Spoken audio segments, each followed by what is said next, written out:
आज Poonam love marriage करके अपने पापा के पास आई और अपने पापा से कहने लगी, पापा मैंने अपने पसंद के लड़के से शादी कर ली है।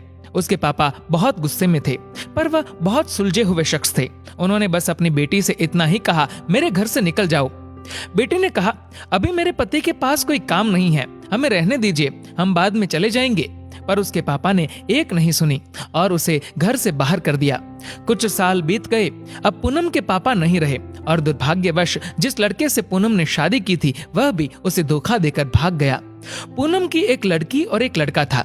पूनम खुद का एक रेस्टोरेंट चला रही थी जिससे उसका जीवन यापन हो रहा था।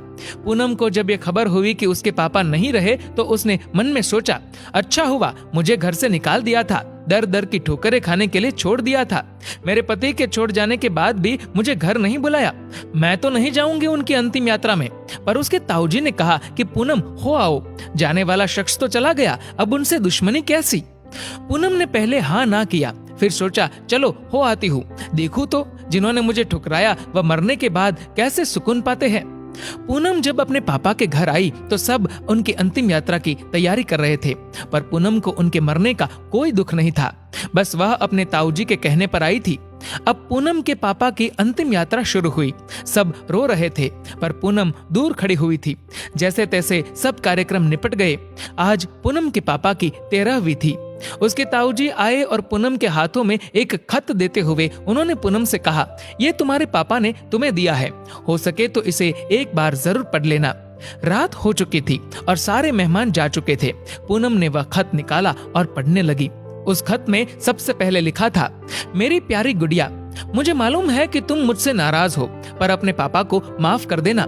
मैं जानता हूँ तुम्हें मैंने घर से निकाल दिया था, तुम्हारे पास रहने की जगह नहीं थी, तुम दर दर की ठोकरें खा रही थी, पर मैं भी उदास था। तुम्हें कैसे बताऊं? याद है तुम्हें जब तुम 5 साल की थी तब तुम्हारी माँ हमें छोड़कर चली गई थी। तब तुम कितना रोती थी, मेरे बिना सोती नहीं थी, रातों को उठकर रोती थी। तब मैं भी सारी रात तुम्हारे साथ जागता था। तुम जब स्कूल जाने से डरती थी तब मैं भी सारा वक्त तुम्हारे स्कूल की खिड़की पर खड़ा होता था और जैसे ही तुम स्कूल से बाहर आती थी तुम्हें सीने से लगा लेता था। वह कच्चा पक्का खाना याद है जो तुम्हें पसंद नहीं आता था, मैं उसे फेंक कर फिर से तुम्हारे लिए खाना बनाता था ताकि तुम भूखी ना रहो। याद है तुम्हें जब तुम्हें बुखार आता था तो मैं सारा दिन तुम्हारे पास बैठा रहता था, मन ही मन रोता था पर तुम्हें हंसाता था ताकि तुम ना रो, वरना मैं रो पड़ता था।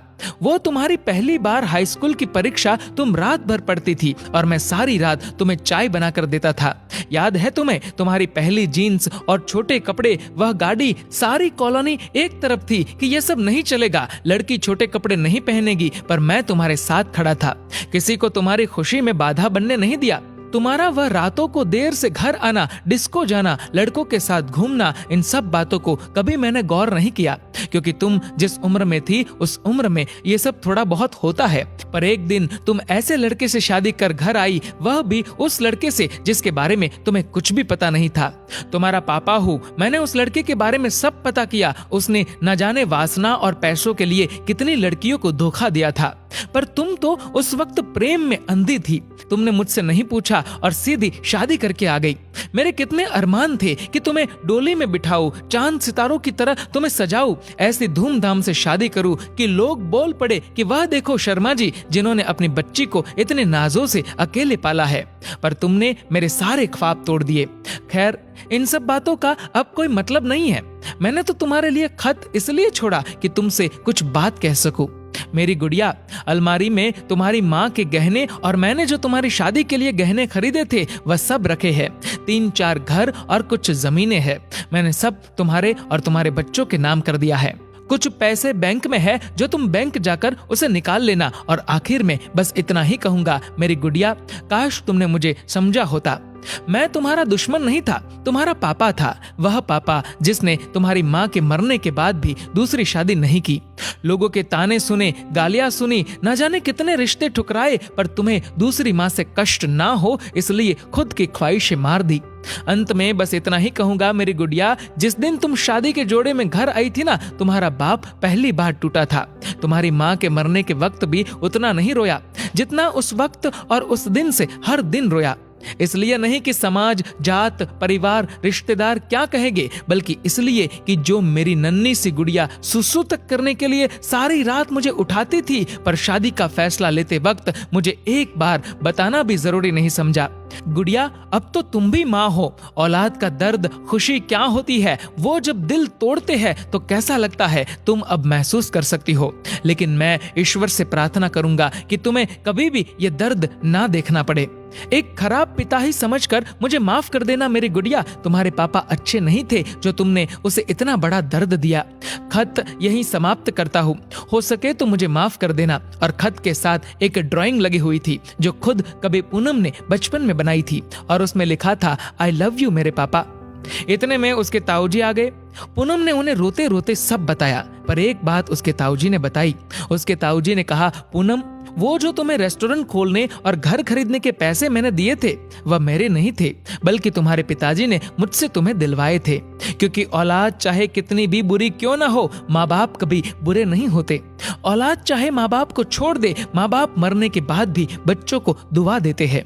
दोस्तों, पूनम के पापा को सुकून मिलेगा या नहीं मुझे नहीं पता, पर उस खत को पढ़ने के बाद शायद सारी जिंदगी पूनम को सुकून नहीं मिलेगा।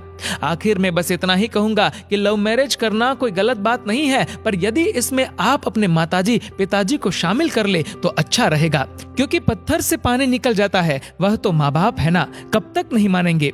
हर पिता की एक इच्छा होती है अपनी बेटी को अपने हाथों से डोली में विदा करने की।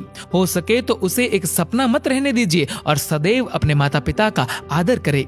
दोस्तों, इस वीडियो को लेकर आपकी क्या राय है नीचे कमेंट करके जरूर बताएगा। और अगर आपको ये वीडियो अच्छा लगा हो तो इस वीडियो को लाइक करेगा, शेयर करेगा ज्यादा से ज्यादा लोगों तक। और ऐसे ही और भी इंस्पिरेशनल वीडियोस के लिए सब्सक्राइब करें हमारे यूट्यूब चैनल को और फेसबुक पर फॉलो करें हमारे पेज को। धन्यवाद।